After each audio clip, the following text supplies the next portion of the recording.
ഒരു നദിയുടെ പേരിൽ ഒരു ബീച്ച്, അതും അപ്രത്യക്ഷമായ നാടോടി കഥകളിൽ മാത്രം നിറഞ്ഞു നിൽക്കുന്ന ഒരു നദിയുടെ.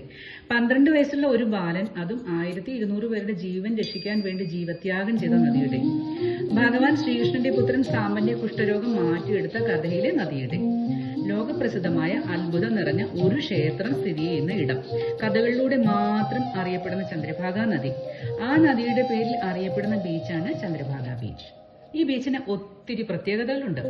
ഒറീസയിൽ വന്നാൽ തീർച്ചയായും വരേണ്ട സ്ഥലം, അതായത് first sunrise place of Odisha state. Konark ടെമ്പിളിൽ നിന്ന് ഏകദേശം 3 കിലോമീറ്റർ മാറി, അതായത് ഏകദേശം 7 മിനിറ്റ് ദൂരത്തിൽ. സാമ്പന സൂര്യഭഗവാന്റെ ദർശനം സിദ്ധിച്ച ഇവിടം ഒഡീസികൾക്ക് ആത്മീയത നിറഞ്ഞ അത്ഭുതമിടമാണ്. അസുഖങ്ങൾ മാറ്റുന്ന അത്ഭുത ഇടം, അതും ലെപ്രസി.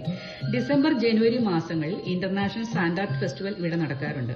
ചന്ദ്രഭാഗ എന്ന നദി കടലിലേക്ക് ലയിച്ചു ചേർന്ന ഇവിടം, ഇന്ത്യയിലെ ആദ്യത്തെ ബ്ലൂ ഫ്ലാഗ് സർട്ടിഫിക്കറ്റ് കിട്ടിയ ഇവിടം നിങ്ങളുടെ ഒഡീസ വിസിറ്റിൽ ഉൾപ്പെടുത്താൻ മറക്കരുത്.